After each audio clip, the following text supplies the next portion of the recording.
Hi అండి, అందరికీ good morning. అందరూ ఏం చేస్తున్నారు? అందరికీ హ్యాపీ సండే.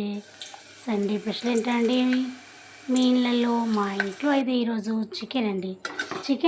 చికెన్ని ఎలా వండానో మీరు చూడండి. చికెన్ తాలింపు లేకుండా వండాలి, అలా కూడా చాలా బాగుంటుంది. తాలింపు లేకుండా అంటే అన్నీ కలిపేసి ఒకటేసారి వండాలి. అప్పటి వరకు జీరా రైస్ కూడా చేస్తున్నాను.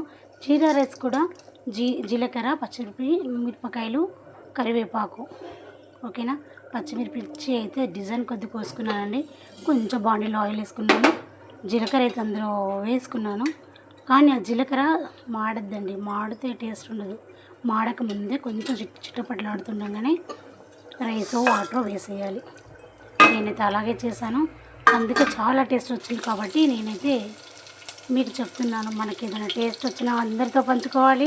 టేస్ట్ లేకున్నా కానీ పంచుకోవడం నా హ్యాబీ కదా, మీతోనే పంచుకుంటాను కదా. అందుకనేసి ఎంత చుట్టుపక్కలాడినప్పుడే మేము కొంచెమే రైస్ కదా మాకు.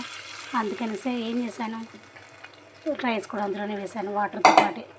నానబెట్టిన రైస్ మన బియ్యమేనండి. ఇంకా బాసుమతి అయితే బాగుంటుంది అనేసి, కనబడడానికి బాగుంటుంది కానీ తినడానికి మాత్రం మన రైసే బాగుంటాయి.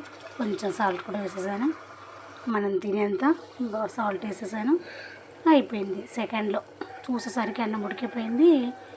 ఒక్క నెయ్యి చుక్క వేస్తూ ఉంటేనే గుమగుమలాడుతుందండి. రైస్ ఎప్పుడు తినాలనిపిస్తుంది. అప్పటి వరకు చికెన్ కలిపి ఉంచాను కదా. చికెన్ కలిపేటప్పుడు అందులోనే అల్లం వెల్లిపాయ పేస్ట్, మిర్చి, కారం, ఉప్పు అన్నీ కలిపేసి నిమ్మకాయల పిండి, ఆయిల్ కూడా వేసేసి పెట్టేశాను కదా. అదేనండి, డైరెక్ట్ తాలింపు వేసేసాను. ఉల్లిగడ్డ మాడిన తర్వాత దాంట్లో వేసి ఫ్రై చేస్తున్నా. ఆ స్మెల్ చూడాలంటే ఎంత సూపర్గా వస్తుందో. అలాంటి స్మెల్ చికెన్ వస్తూ ఉంటే పక్కింట్లో వాసన వస్తుందంటే మనకు కదా ఎంత సూపర్గా ఉంటుంది వాసన. అలా అయితే నాది పరిస్థితి అయిపోయింది.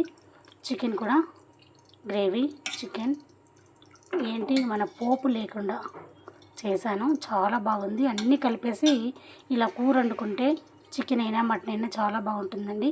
జీరా రైస్ కూడా చాలా బాగా కనబడుతుంది. రెండు కూడా ఇవాళ సూపర్గా అయ్యాయి కాబట్టి మీతో పంచుకుంటున్నాను. ఓకే, వచ్చేయండి, తినేద్దాం. సపోర్ట్ చేయండి, లైక్ చేయండి.